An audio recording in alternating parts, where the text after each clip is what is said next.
Hello. Good morning student. आज जो हमारे पास एक्सरसाइज थी वो 4.1 जो डिटर्मिनेंट एक्सपेंड की है, तो वो करनी है हमने। देखो, एक्सपेंड द फ्लोइंग डिटर्मिनेंट्स, आपके पास क्वेश्चंस लिखे हुए हैं जो मैथ में से एक क्वेश्चन करके दिखाता हूँ, बाकी आप लोगों ने जितने क्वेश्चन है इसके वो खुद कर लेने हैं। यदि हम फर्स्ट क्वेश्चन की बात करें तो फर्स्ट क्वेश्चन में आपके पास क्या है, ए प्लस अयोटा बी लिखा हुआ है, उसके बाद सी प्लस अयोटा डी लिखा हुआ है, उसके बाद minus C plus iota D है, उसके बाद ए माइनस अयोटा बी है। तो मैं सबसे पहले आपको अयोटास की वैल्यू बता देता हूँ क्योंकि हमें उसकी जरूरत पड़ने वाली है।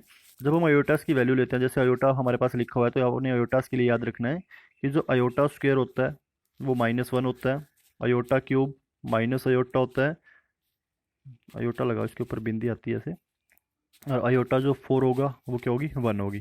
तो ये वैल्यूज आप लोगों ने याद रखनी है। उसके बाद जब हम क्वेश्चंस करते हैं तो क्वेश्चंस में हमारे पास देखो, जो फर्स्ट है 2 के ऑर्डर में मैट्रिक्स है, हमने इसको क्या करना था, एक्सपेंड ही करना है।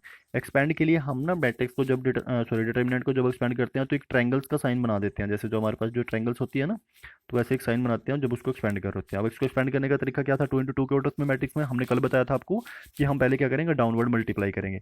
डाउनवर्ड मल्टीप्लाई करने का मतलब क्या है, ए प्लस अयोटा बी की हम मल्टीप्लाई करेंगे किसके साथ, ए माइनस अयोटा बी के साथ। उसके बाद बीच में माइनस आएगा क्योंकि हम अपवर्ड जाएंगे, तो वहाँ पे हमारे पास क्या आ जाएगा, सी प्लस अयोटा डी, और फिर माइनस में क्या आएगा, सी माइनस अयोटा डी। यदि हम ध्यान से देखो तो ये ए प्लस बी बन रहा है और ये ए माइनस बी बन रहा है। मतलब मैं फॉर्मूले की बात करूँ, जो हमारे पास फॉर्मूला ये होता है ना कि एक्स प्लस वाई और एक्स माइनस वाई, इसको एक्स वाई से डिनोट कर लेते हैं, आपके लिए ईजी हो जाएगा। तो ये क्या हो जाता है, एक्स प्लस वाई और एक्स माइनस वाई, हम इसको क्या लिख सकते हैं, एक्स स्क्र माइनस वाई का स्क्र। तो मैं डायरेक्ट इसको ये करने वाला हूँ। अदरवाइज आप इसको आप अलग अलग बी मल्टीप्लाई करके देख सकते हो। तो ये हमारे पास क्या बन जाएगा, ए स्क्वेयर माइनस अयोटा और बी दोनों का होल स्क्वायर, ए का अयोटा का भी स्क्वायर और बी का भी होल स्क्वायर, फिर माइनस ऐसे चीज इधर से भी वही सेम फॉर्मूला बन रहा है, तो हमारे पास क्या बन जाएगा, सी का स्क्वायर माइनस अयोटा स्क्वायर और साथ में डी स्क्वायर। अब देखो अयोटा स्क्वायर जो हमारे पास यहाँ पे बना हुआ है, यहाँ पे भी अयोटा स्क्वायर बना है, अयोटा स्क्वायर की वैल्यू क्या होती है, -1। तो हम इसको सोल्व करते हैं तो क्या आ जाएगा, ए का स्क्वायर, अयोटा स्क्वायर यदि -1 लिखेंगे तो माइनस बार माइनस है, माइनस माइनस क्या हो जाएगा, प्लस बी स्क्वायर। फिर ऐसे जब इसको ओपन करते हैं तो क्या आ जाएगा, माइनस सी स्क्वायर, ये माइनस माइनस क्या जा रहा है, प्लस, सॉरी यहाँ पे हमारे पास माइनस सी था, ये मैंने इसको चेक नहीं किया, तो ये क्या था हमारे पास, minus C plus iota D था और सी प्लस अयोटा डी है। अच्छा, ये थोड़ा सा हमने गलत कर दिया इसको।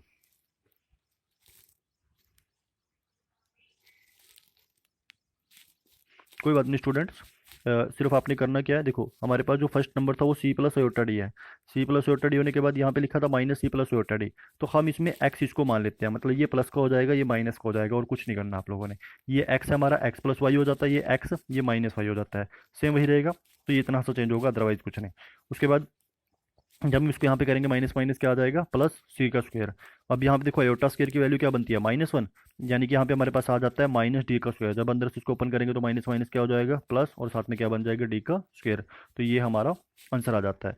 उम्मीद करता हूँ कि आप लोगों को ये समझ में आ गया होगा। तो इसके जितने भी 3 पार्ट्स हैं वो आप लोगों ने खुद कर लेने हैं। नेक्स्ट की तरफ चलते हैं। नेक्स्ट में हमारे पास क्या है, find the value of x. देखो एक्स की वैल्यू निकालनी है, साथ में हमारे पास क्या डिटर्मिनेंट एक्सपेंड के लिए दिया है। देखो एक तरफ तो डिटर्मिनेंट एक्सपेंड के लिए इक्वल में हमें 3 बताया, तो हम इस तरफ डिटर्मिनेंट को एक्सपेंड कर लेते हैं। एक्सपेंड करने का तरीका हमारे पास क्या था, डाउनवर्ड। डाउनवर्ड के लिए क्या आता है, यानी कि x-2 और साथ में 2x, और -3x की किसके साथ मल्टीप्लाई करनी है हमें, 3x की मल्टीप्लाई करेंगे -3 के साथ, और इज इक्वल टू क्या दिया हुआ है, 3। तो पहले इसको सोल्व कर लेते हैं। सोल्व करने के लिए 2x की जब x के साथ मल्टीप्लाई करेंगे तो क्या आ जाएगा, 2x स्क्वायर माइनस 2 जो 4x, माइनस माइनस प्लस हो जाएगा, 3 3 9x इज इक्वल टू 3। तो हमारे पास क्या बन जाती है, 2x स्क्वायर प्लस 5x, यदि इसको उधर लेके आते हैं तो -3 इज इक्वल टू 0। इसके बाद आपने इस पूरी जो हमारे पास क्वाड्रिक इक्वेशन बन जाती है, क्वाड्रिक इक्वेशन के क्या कर लेने, फैक्टर बना लेने, और वहाँ से जो x की वैल्यू आएगी वो आपका आंसर हो जाएगा। उम्मीद करता हूँ कि ये पार्ट भी आप लोगों को समझ में आ गई। तो नेक्स्ट की तरफ चलते हैं। नेक्स्ट हमारे पास आता है find the value of x और that the given matrix is a singular. देखो अब हमें ये बतानी है कि जो मैट्रिक्स आपके पास है, सॉरी इसने बोला है कि find the value of F x, x की वैल्यू निकालनी है। और पहले क्या कहता है कि जो मैट्रिक्स आपके पास क्या है, वो सिंगुलर मैट्रिक्स है। सिंगुलर मैट्रिक्स के लिए हमने क्या किया था, जहाँ पे हम डिटर्मिनेंट किसी का एक्सपेंड करते हैं तो इज इक्वल टू किसके आता है, 0 के। तो सबसे पहले तो हमारे पास देखो ये मैट्रिक्स की फॉर्म में लिखा हुआ है, तो हम इसको क्या करते हैं, हमने इसको लेट किया है। पहले हम इसको लिख लेते हैं, let B the matrix A. हमने इसको ए मैट्रिक्स का नाम दे दिया। हमारे पास क्या लिखा था, 5 - x, उसके बाद x+1, और नेक्स्ट इज 2, और यहाँ पे आ जाता है 4।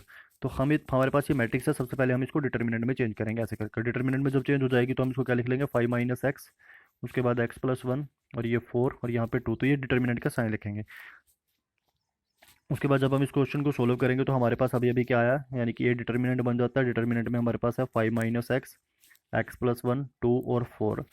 जब हम इसको एक्सपेंड करेंगे तो एक्सपेंड करते हैं, पहले डाउनवर्ड जाते हैं, और डाउनवर्ड के लिए हम क्या करेंगे, 5 माइनस एक्स मल्टीपल बाय 4, उसके बाद माइनस एक्स प्लस 1, उसकी मल्टीपल किसके साथ हो जाएगी, 2 की। और ये हमें पहले ही गया था, ये एक सिंगुलर मैट्रिक्स है, तो हम इज इक्वल टू क्या ले सकते हैं, 0। आप यहाँ पे लिख देना A is a singular matrix, A is a singular matrix. जब A is a singular matrix है तो हम इज इक्वल टू क्या ले सकते हैं, उसको 0। हम इसको मल्टीप्लाई करेंगे तो क्या आ जाएगा, 20 माइनस 4x, इधर से माइनस 2x और माइनस के 2 इज इक्वल टू 0। 20 माइनस 2 18 और ये हो जाता है माइनस 6 इज इक्वल टू 0। जब हम इसको सॉल्व करेंगे तो x इज इक्वल टू आपके पास 3 आ जाएगा। उम्मीद करता हूँ कि ये पार्ट आप लोग कर लोगे। तो नेक्स्ट पार्ट की तरफ चलते हैं। नेक्स्ट पार्ट में हमारे पास क्या पूछा, right the minor and cofactor of the each element of the flowing matrix and also evaluate the determinant in each of the cases. देखो सबसे पहले कहता है कि आप लोगों को क्या करना है, डिटर्मिनेंट भी एक्सपेंड करना है, माइनर भी निकालना है, कोफैक्टर भी निकालना है। मैं सिर्फ आपको एक क्वेश्चन करके दिखाता हूँ, बाकी आप लोगों ने इसको खुद कर लेना है। जैसे हमारे पास क्या लिखा है, 5 और 2, 5 माइनस 2, 3 और 7। तो सबसे पहले तो आप इस क्वेश्चन को जब करोगे तो इस क्वेश्चन में वैसे ही लिखना है कि लेट बी द मैट्रिक्स। हम इस मैट्रिक्स को एक नाम दे रहे हैं कि ए इज इक्वल टू हमारे पास क्या हो गया, 5 माइनस 2, 3 और 7। उसके बाद हम इसको डिटर्मिनेंट में चेंज करेंगे, तो डिटर्मिनेंट में चेंज करने का मतलब क्या आ गया, 5, 3 माइनस 2 और साथ में 7। सॉरी यहाँ पे एज इट इज।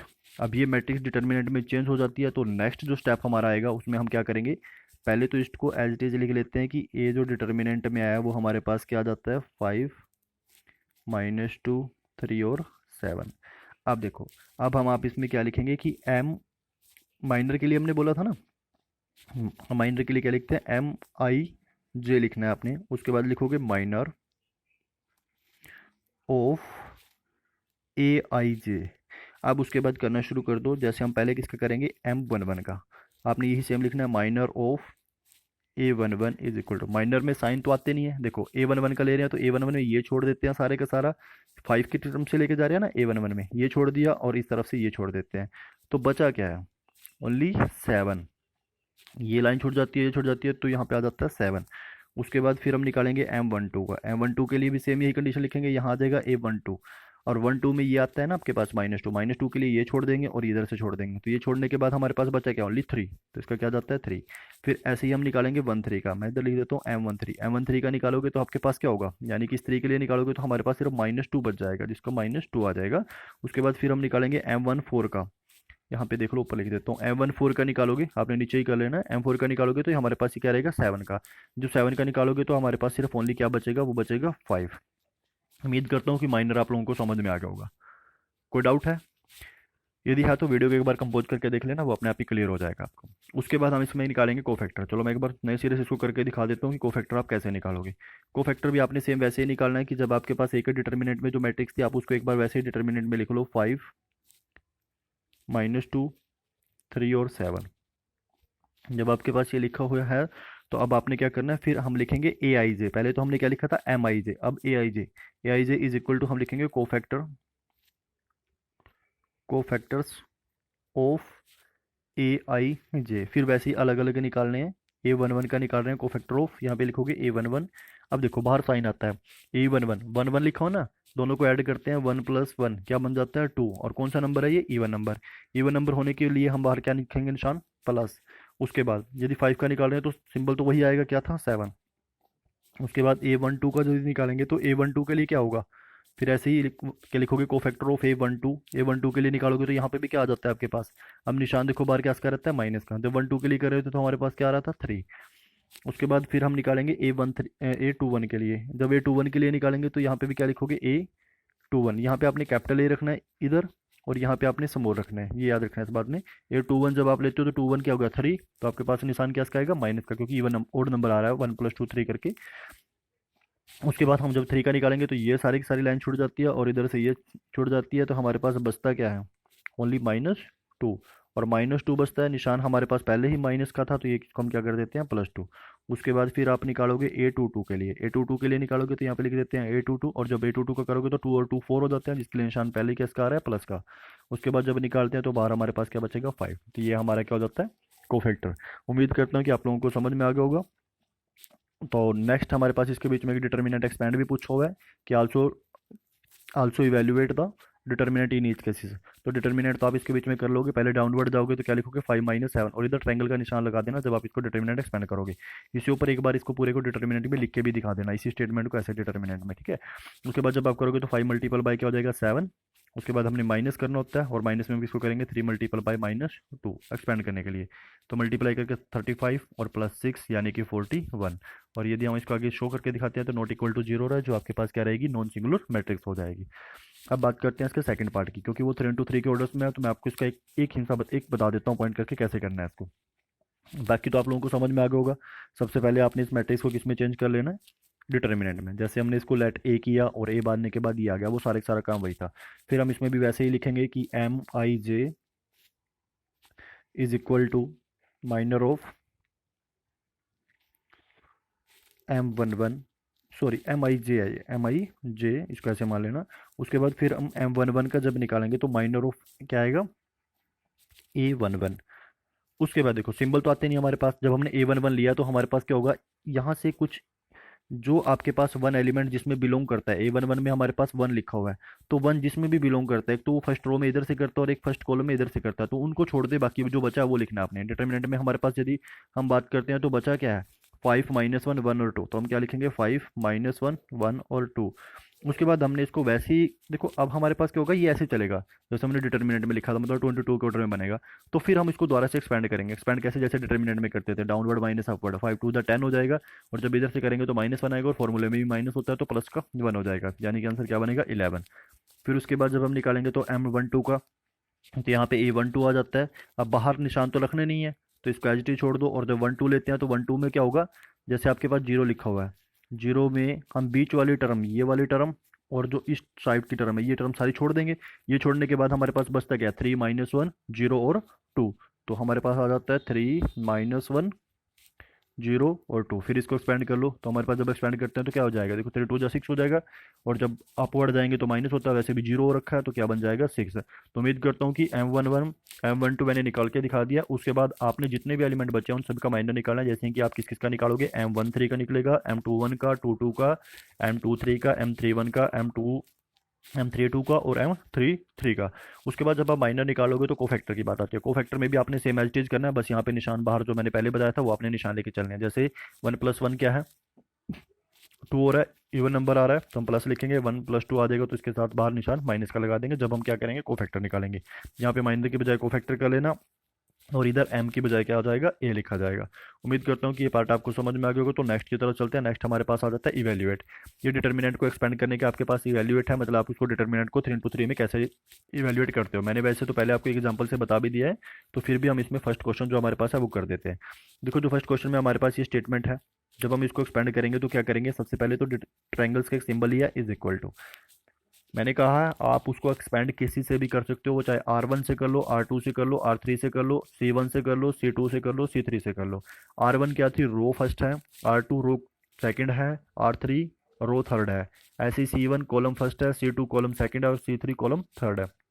आप उसको जिस मर्जी से चाहो तो वो कर सकते हो, और आंसर हमेशा सेम आएगा। मैं इसको R1 यानी कि एक्सपेंड कर रहा हूँ R1 से, ये हमारी R1 है, ये हमारी R2 है, और ये हमारी जो सबसे लास्ट में लिखी हुई है वो है R3। यदि कॉलम की बात करें तो प्रत्येक मैट्रिक्स में जो ये सबसे पहला होता है ये होती है C1, ये जो दूसरी होती है ये होती है C2, उसके बाद जो थर्ड आती है वो होती है C3। तो उम्मीद करता हूँ कि आप लोगों को पता लग चुका होगा। तो इसके बारे में यदि बात करते हैं तो फर्स्ट क्वेश्चन को एक्सपेंड करने के लिए तो सबसे पहले हमने क्या किया, ट्रायंगल के लिए सिंबल लिखा, इज इक्वल टू। देखो R1 से डिनोट करें तो पहला एलिमेंट हमारे पास 1 था, उसके बाद डिटर्मिनेंट के बीच में क्या लिखेंगे, 6 10 11 38। उसके बाद जब 3 लेंगे तो माइनस आएगा, मैंने भी बताया था प्लस माइनस का सिंबल चलता है। अंदर हमारे पास क्या लिखेंगे, देखो 3 के लिए, अब 3 किस किस में बिलोंग करता है, एक तो इस लाइन में और एक इससे नीचे वाली में, तो इनको छोड़कर जो बचा है 2 10 31 38, तो वो लिखेंगे ना। तो हमारे पास आ जाएगा 2 10 31 38। उसके बाद निशान +5, और 5 वाले के लिए क्या होगा, 5 में आपके पास जो जो आपके पास उसके बीच में आता जा रहा है उसको छोड़ते चले जाओ, और बाकी आप इसमें बीच में लिखते चले जाओ। तो 5 वाले में जब आप छोड़ोगे तो क्या आ जाएगा, सबसे पहले आपके पास एक जो एलिमेंट्स बचेंगे, देखो यदि हमारे पास हम बात करते हैं A1 2 1 1 1 2, उसके बाद 1 3, फिर 2 1 2 2 2 3 3 1 3 2 और 3 3, यही एलिमेंट होता है ना। अब हम ये एलिमेंट लिख रहे हैं 1 3, तो ये 1 3 जो एलिमेंट है वो किस में बिलोंग करता है, एक तो पूरे के पूरे इसमें आता है और एक इसमें आता है। तो इन दोनों को छोड़ने के बाद जो आपके पास बचा क्या है, 2 1 2 2 3 1 और 3 2, तो ये चीज़ बची है।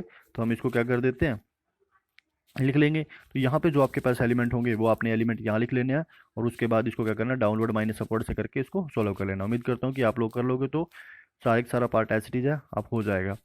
उसके बाद आज में क्या पूछा, प्रूव दैट द डिटर्मिनेंट आपने प्रूव करना है और is independent of the theta, और ये बोला गया है कि जो थीटा है वो इंडिपेंडेंट है। आपने क्या करना है, आप इसका डिटर्मिनेंट एक्सपेंड करना, और देखना कि जब आप एक्सपेंड कर लोगे तो आंसर में आपके पास थीटा नहीं आएगा।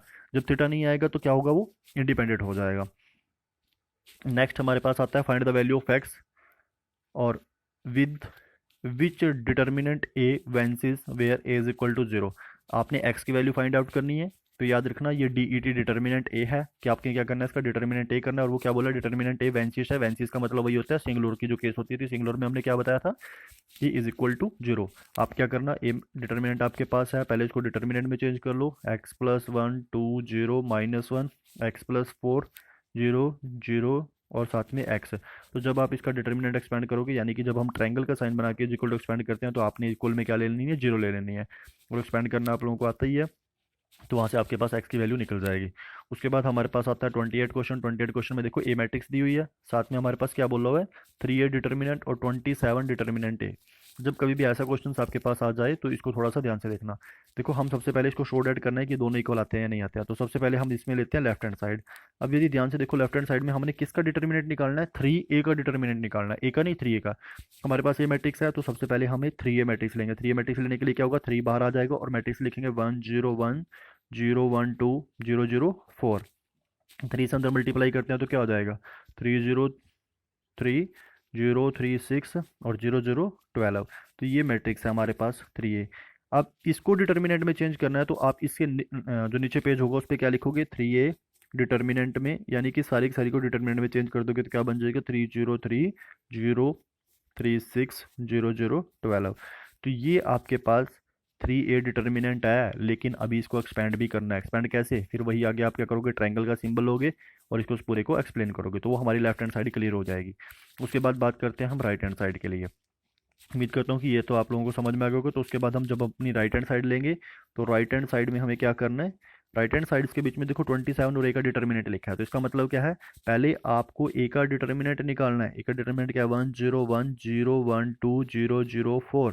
आप इसको एक्सपेंड करो, वैसे ही 1 बार लिखा 1 2 0 4, उसके बाद -0 आएगा, अंदर जो मर्जी बने सारे को 0 बना देगा, इसलिए मैं छोड़ रहा हूँ उसको। उसके बाद +1 आएगा तो 0 1 0 0। तो इसको जब आप सोल्व करोगे, सोल्व करके जो आएगा उसको आपने क्या करना है, 27 से मल्टीप्लाई करना है, क्योंकि हमारे पास देखो अभी तो फिलहाल आप इसको सोल्व कर लोगे। सोल्व करके क्या आता है हमारे पास, चलो मैं कर देता हूँ इसको। यहाँ से आ जाता है 1, ये 4 हो गया, यानी कि 4 ही बन जाता है, ये 0 हो जाता है, और इधर से भी हमारे पास सारे का सारा 0 ही हो रखा है। मतलब इसका डिटर्मिनेंट जो फॉलो करके आता है वो 4 आता है। ए का डिटर्मिनेंट, यानी कि देखो लास्ट में जब हम इसकी राइट हैंड साइड ले रहे हैं, राइट हैंड साइड में हमारे पास ये लिखा हुआ था 27 ए का डिटर्मिनेंट। हमने पहले क्या किया, हमने सबसे पहले राइट हैंड साइड्स में हमने ए का डिटर्मिनेंट निकाला। जब हमने ए का डिटर्मिनेंट निकाला तो वो 4 आया, लेकिन हमें तो क्या चाहिए था, 27 और ए का डिटर्मिनेंट। तो अब बाद में इसको ऐसे कर लेंगे, हम क्या लिखेंगे, 27 मल्टीपल बाय 4, उसका आंसर निकाल लेंगे जो कुछ भी उसमें आ जाएगा, यानी कि हमारे पास इसका क्या हो जाता है, 108 बन जाता है। तो वही हमारे पास लेफ्ट हैंड साइड भी होनी चाहिए, तो हमारे दोनों इक्वल साइड प्रूव हो जाएंगी। और ये इस एक्सरसाइज का लास्ट क्वेश्चन था। उम्मीद करता हूँ स्टूडेंट्स कि आप लोगों को डिटर्मिनेंट, माइनर, कोफैक्टर, ये सारे के सारे जो टॉपिक्स थे हमारे समझ में आ गए होंगे। यदि आपको किसी प्रकार की कोई प्रॉब्लम्स रहती है तो उसको मैसेज के द्वारा शेयर कर दीजिएगा, कमेंट्स के द्वारा शेयर कर दीजिएगा। आज के लिए इतना ही, थैंक यू।